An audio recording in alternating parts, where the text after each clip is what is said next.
Alors, pour Bill Gates, l'humanité va devoir faire face à deux menaces plus graves que la pandémie actuelle. Le fondateur de Microsoft, Bill Gates, vient de donner une interview dans laquelle il met en garde l'humanité sur les prochaines menaces auxquelles elle devra faire face. Deux principales menaces qui pourraient être pires que l'actuelle pandémie du Covid-19, face à laquelle nous luttons depuis plus d'un an.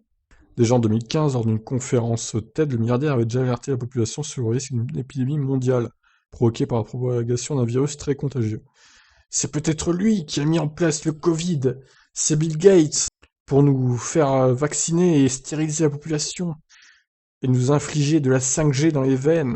Bon, là, c'était le mode complotiste qui était activé, du coup. Je pense pas que ce soit ça, quand même. Ça serait un peu gros.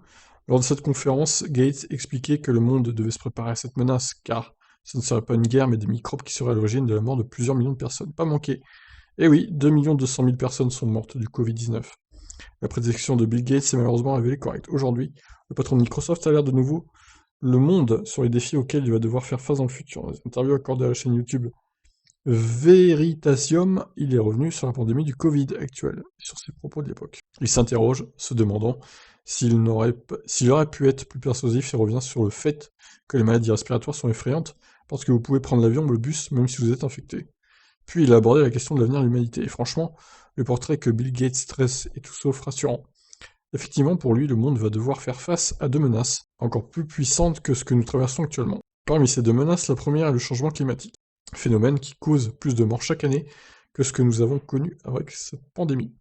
Cette menace n'est pas nouvelle. Déjà en 2015, Bill Gates avait décidé de réunir les géants d'Internet pour lutter contre les changements climatiques.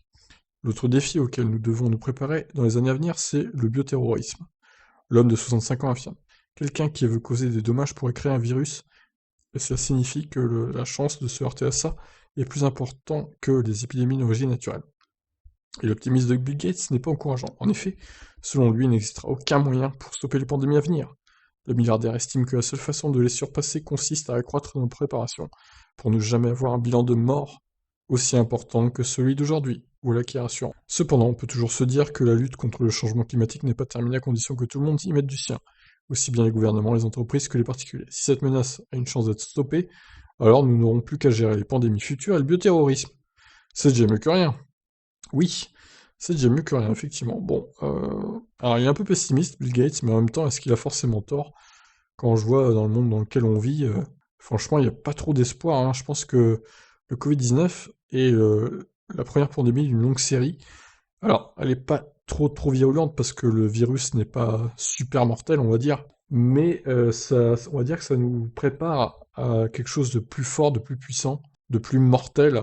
Donc, il faut vraiment que l'humanité en tire des leçons et qu'on se prépare vraiment à affronter quelque chose d'encore plus gros dans les décennies à venir. J'espère que ça va pas se passer comme ça, mais a priori, il y a quand même de fortes chances que ça tourne mal, quoi, en gros. Voilà, ben, que pensez-vous de l'interview de Bill Gates? Le pensez-vous pessimiste ou optimiste? Allez, ciao.